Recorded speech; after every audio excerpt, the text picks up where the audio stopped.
بسم الله الرحمن الرحيم. راح أتكلم عن أداة تسجيل المكالمات الخاصة بالآيفون. المطلوب مننا جيل بريك. طبعا من الجيل بريك راح نتوجه مباشرة للسورس. من السورس راح نحمل سورس أبو ريما. من أبو ريما طبعا راح نحمل اللي هو أوديو ريكورد ISO 7 زي ما واضح قدامكم هنا، طبعا من سورس أبو ريما. حلو. بعد ما نحمل الأداة هذه راح يطلب مننا إعادة تشغيل الجهاز، ريسبرينج للجهاز. راح تنزل معنا الأداة بهالشكل زي ما واضح قدامكم. نتجه مباشرة للإعدادات.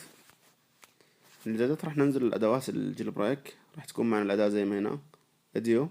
طبعا راح تديك هنا تعمل لها انيبل، أوافق على الشروط. أوكي. بعد ما نعمل انيبل راح نعمل مثلا اتصال كتجريب.